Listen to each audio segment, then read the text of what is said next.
Assalamualaikum warahmatullahi wabarakatuh. Perkenalkan, nama saya Yunita Pratiwi dari jurusan Sarjana Terapan Keperawatan. Di sini saya akan menjelaskan materi Pancasila sebagai ideologi nasional. Yang pertama ada pengertian ideologi dan Pancasila.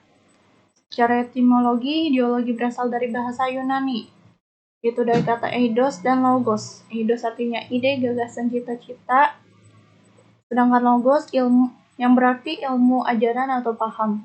Jadi, ideologi adalah ilmu atau ajaran tentang ide-ide, gagasan-gagasan, atau cita-cita tertentu. Kemudian ada Pancasila, berasal dari bahasa Sanskerta, yaitu panca artinya 5 dan sila artinya prinsip atau asas. Jadi, pengertian Pancasila yaitu merupakan rumusan dan pedoman kehidupan berbangsa dan bernegara bagi seluruh rakyat Indonesia. Kemudian ada pengertian Pancasila sebagai ideologi nasional. Pancasila sebagai ideologi nasional artinya Pancasila merupakan kumpulan atau seperangkat nilai yang diyakini kebenarannya oleh pemerintah dan rakyat Indonesia dan digunakan oleh bangsa Indonesia untuk menata atau mengatur masyarakat Indonesia atau berwujud ideologi yang dianut oleh negara, pemerintah, dan rakyat Indonesia secara keseluruhan. Bukan milik perseorangan atau golongan tertentu atau masyarakat tertentu saja, namun milik bangsa Indonesia secara keseluruhan. Di sini ada dimensi-dimensi ideologi. Yang pertama, dimensi realitas. Artinya, nilai-nilai dasar yang terkandung di dalamnya bersumber dari nilai-nilai yang hidup dalam masyarakat penganutnya yang menjadi milik mereka bersama dan yang tak asing bagi mereka. Yang kedua, dimensi idealitas, yaitu ideologi Pancasila mengandung harapan-harapan dan cita-cita di berbagai bidang kehidupan yang ingin dicapai masyarakat. Yang ketiga, dimensi normalitas, artinya Pancasila mengandung nilai-nilai yang bersifat mengikat masyarakatnya yang berupa norma-norma, aturan-aturan yang harus dipatuhi atau ditaati yang sifatnya positif. Yang keempat, dimensi fleksibilitas. Artinya ideologi Pancasila mengikuti perkembangan zaman, dapat berinteraksi dengan perkembangan zaman, dapat mengikuti perkembangan ilmu dan teknologi, bersifat terbuka dan demokratis.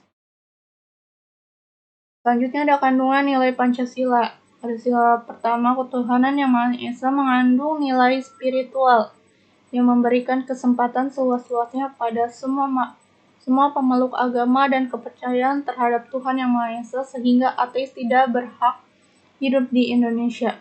Yang kedua, sila kemanusiaan yang adil dan beradab.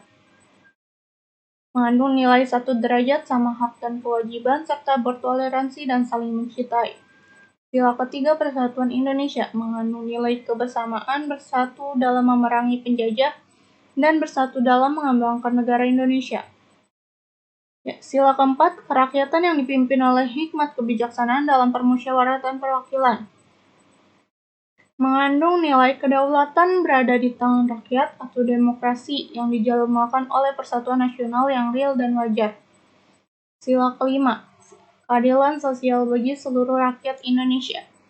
Mengandung sikap adil, menghormati hak orang lain, dan bersikap gotong royong. Selanjutnya ada peranan ideologi dalam berbangsa, bermasyarakat, dan bernegara. Yang pertama, sebagai dasar. Artinya merupakan pangkal tolak, asas atau fondasi di atas semua kegiatan kehidupan masyarakat, bangsa, negara dibangun. Yang kedua, sebagai pengarah. Artinya sebagai pengatur dan pengendali kehidupan masyarakat, bangsa, dan negara.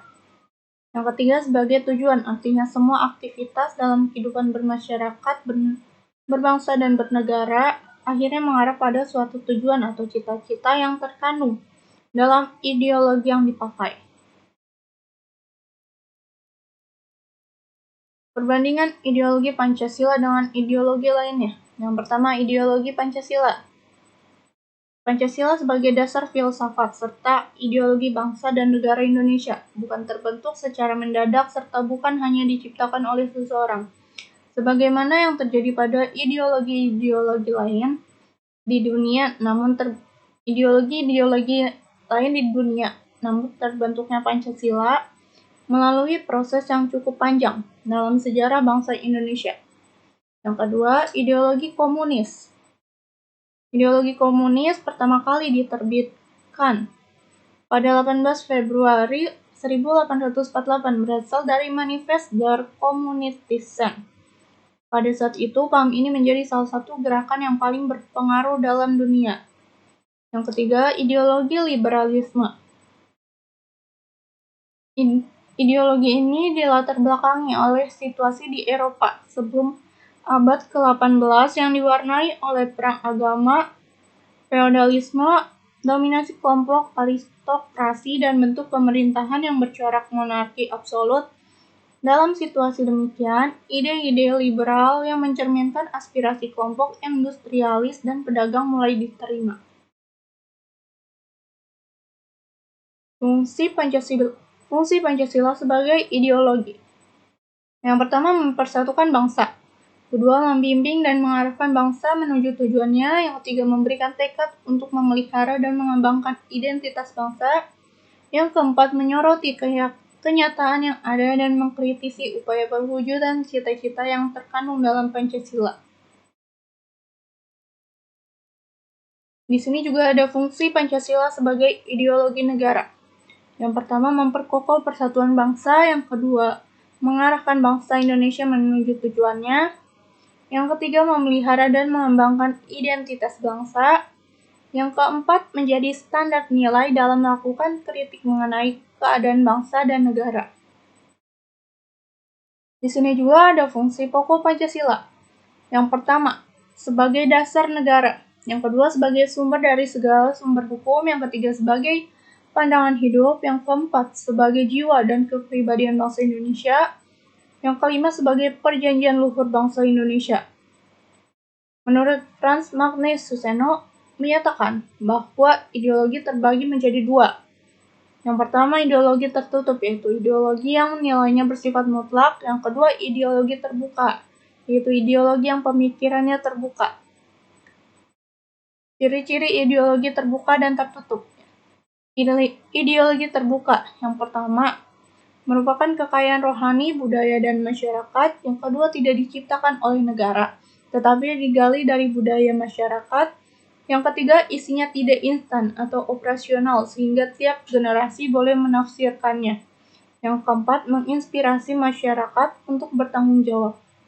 Ciri-ciri ideologi tertutup. Yang pertama, cita-cita sebuah kelompok, bukan cita-cita yang hidup di masyarakat. Yang kedua, bersifat totaliter, menguasai semua bidang kehidupan masyarakat. Yang ketiga, tidak ada keanekaragaman baik pandangan maupun budaya. Yang keempat, rakyat dituntut memiliki kesetiaan total pada ideologi mutlak, konkret, nyata, keras, dan total. Faktor-faktor yang mendasari Pancasila dipilih sebagai ideologi. Yang pertama, Pancasila merupakan ide-ide para pahlawan bangsa. Yang kedua, Pancasila merupakan sumber dari segala sumber hukum. Yang ketiga, Pancasila merupakan aturan paling umum pada bangsa Indonesia. Sekian penjelasan dari saya. Kurang lebihnya mohon maaf. Wassalamualaikum warahmatullahi wabarakatuh.